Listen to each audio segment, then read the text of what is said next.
हम इससे पहले विधानसभा भी गए थे, उसके बाद राज्य भवन आज उसको लेकर गवर्नर हाउस भी आए हैं। इससे पहले हम शिक्षा मंत्री से भी इसको लेकर मिले थे, सीएम से भी मिले थे, लेकिन उस पर अभी तक सिर्फ आश्वासन मिले। इस पे जो कुछ हमारे मुद्दे हैं वो है राष्ट्रीय शिक्षा नीति, जो आज पूरे देश के अंदर एक बहुत बड़ा मुद्दा बनकर सामने आया है, जिसमें सही मायने में अगर उसको देखा जाए एक जिसको कहेंगे डेमोक्रेसी को ख़त्म करते हुए या जो लोकतंत्र की एक प्रक्रिया है उसको दरकिनार करते हुए राष्ट्रीय शिक्षा नीति को आज हिमाचल या पूरे देश के छात्रों पर थोपने की कोशिश कर रहे हैं। उसका हम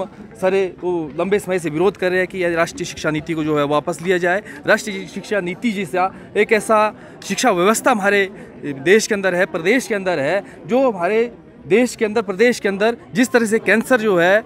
इंसान को धीरे धीरे ख़त्म करता है, धीरे धीरे उसकी जड़ें अपनी मजबूत करता है, उसी तरह राष्ट्रीय शिक्षा नीति जो है वो शिक्षा को धीरे धीरे जो है ख़त्म करने का काम जो है हमारे देश के अंदर जो करेगी। और उसके दूसरा जो बड़ा मुद्दा है,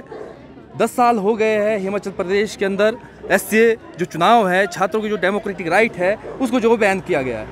हर बार सरकार बदलती है, कांग्रेस ने उसको बैन किया, उसके बाद बीजेपी सत्ता में आई। बीजेपी ने जब सत्ता में आने से पहले बड़े ज़ोरों शोरों से कहा था अगर वो सत्ता में आते हैं तो छात्र संघ चुनाव को बहाल करेगी, लेकिन 5 साल बीजेपी सत्ता में रही, छात्र संघ चुनाव बहाल नहीं हुए। अब कांग्रेस भी सत्ता में आई, उसने उससे पहले कहा कि हम छात्र संघ चुनाव करवाएंगे, छात्रों की जो डेमोक्रेटिक राइट है उसको बहाल करेंगे, लेकिन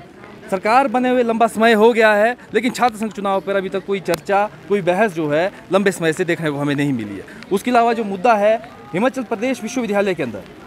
पिछले लंबे समय से जो है जो वीसी है, जो चांसलर है, उसकी पोस्ट खाली है, ना उसके लिए गवर्नर सूद ले रहे हैं। पिछले लंबे समय से विश्वविद्यालय को लावारिस छोड़ा गया है। हम चाहते हैं कि जल्द से जल्द वहाँ पे वीसी को अपॉइंट किया जाए। जो पिछले लंबे समय से हिमाचल प्रदेश विश्वविद्यालय के अंदर घोटाले हुए, वो चाहे वहाँ पे भर्तियों का घोटाला हो, जो वहाँ पे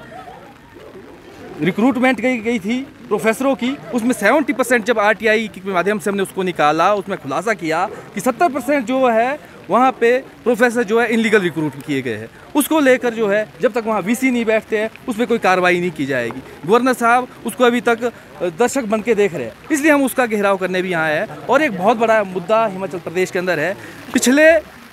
5 सालों से हिमाचल प्रदेश के अंदर हाई कोर्ट के अंदर एक मुद्दा फंसाया गया है, जिसमें जो प्रोफेसर है कॉलेज के अंदर उनकी जो है प्रमोशन का,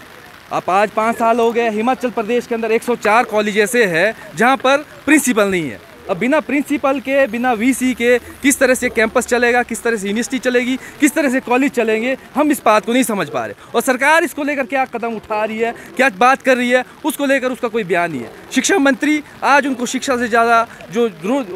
उनके बयान हैं वो ज़्यादातर PWD के आते हैं, कहीं रोड बन रहे हैं, नहीं बन रहे, लेकिन शिक्षा को लेकर वो कोई सुध नहीं ले रहे। इतने बड़े बड़े भ्रष्टाचार, इतने बड़े घोटाले हमारे प्रदेश के अंदर शिक्षा के क्षेत्र में हो रहे हैं, लेकिन उस पर कोई भी बयान जो है हमारी सरकार, हमारे शिक्षा मंत्री, यहाँ तक कि गवर्नर, जिनका काम है स्टेट के अंदर लॉ एंड ऑर्डर बनाने का,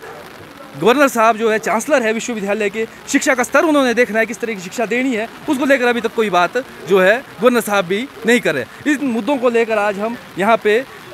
मिलने आए हैं, हमारा धरना है, और उसके बाद जो है गवर्नर साहब से हम मिलेंगे, उनके पास भी हम अपनी बात रखेंगे। अगर आने वाले टाइम में जो हमारे आंदोलन है, जो हमारी लड़ाई है, जो हमारी मांगे हैं, उसको हमने सरकार के पास भी गए, अब गवर्नर